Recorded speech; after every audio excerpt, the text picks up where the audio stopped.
Hello friends, now I'll be reading the Hindu editorial of 4th March 2023 at 80 words per minute in 5 seconds. Begin.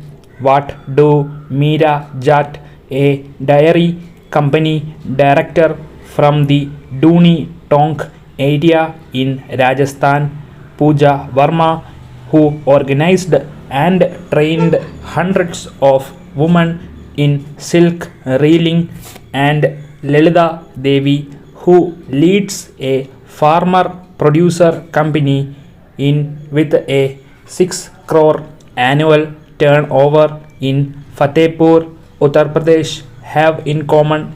They are women from rural India who have adopted clean energy based livelihood technologies to catalyze their businesses, from solar refrigerators to silk reeling machines and biomass based cold storage to bulk milk chillers. Distributed renewable energy is transforming women's livelihoods at the grassroots.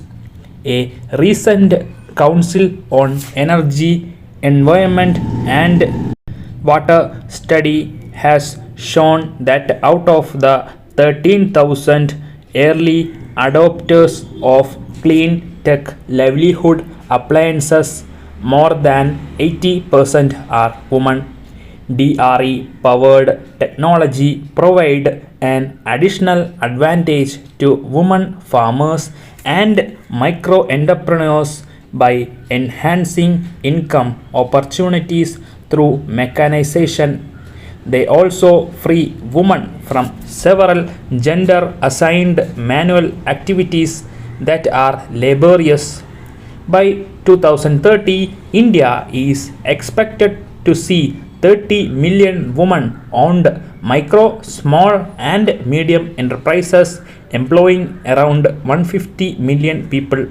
DRE livelihood technologies, a 50 billion market opportunity in India alone, have the potential to transform rural livelihoods, with women at the core of this transition.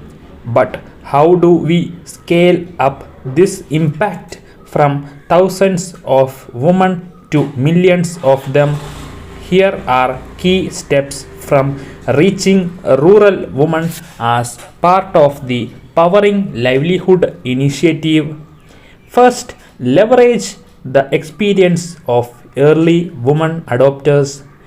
Because of their novelty and high starting price, DRE appliances are perceived as high risk purchases, especially by women users with a relatively lower risk appetite due to socio-economic reasons. To overcome the challenge, technology providers must leverage early users to share their experiences with the potential customers, becoming demo champions, sale agents to market these products based on their first hand product experience and local credibility.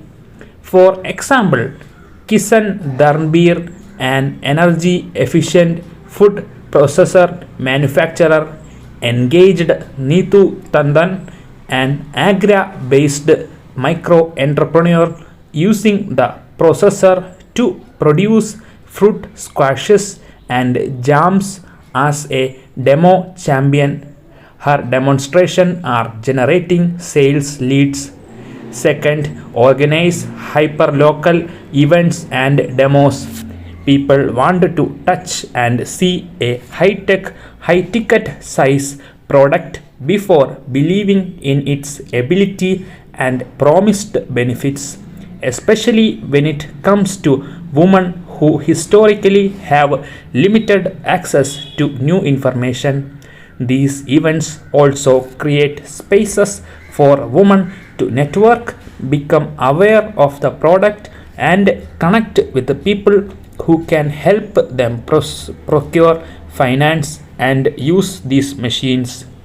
At an event in Hamirpur, Uttar Pradesh, more than 200 women booked 7 appliances on the spot, including solar sewing machines and multi-purpose food processors. Third, enable easy finance to purchase products. Limited avenues to avail financing for these clean technology products remain a bottleneck. Financiers supporting women farmers and micro entrepreneurs should consider the technologies themselves as collaterals while easing the loan application process. For example, Samunnadi Finance, a financier in the agri value chain, availed an 80% first loan default guarantee to support 6 women led FPOs in Andhra Pradesh that purchased 100 kilogram solar dryers. Technology manufacturers and promoters should also ensure adequate after sales services and buybacks to build financiers' confidence. Evidence on the economic viability of these technologies should be shared, and promoters must offer partial default guarantees. Fourth, support backward and forward market linkages. Only technology provision is not enough in all cases. Many rural products have larger market potential, thus, finding and connecting producers to consumption hubs in urban areas are equally important to generate higher incomes. Women often struggle with established market linkages because of their limited mobility and networks outside their village. Here, collectivizing women or establishing business models that enable them to sell to an intermediary can ensure a regular revenue stream. Resham Sutra, a manufacturer of solar silk reeling machines, is partnering with local procurement organizations to establish silk cocoon banks and equipment training for women reelers in Chhattisgarh. Fifth, enable policy convergence. No private sector entity has the kind of reach and scale government institutions have, so leveraging their reach is imperative to exponentially scale up.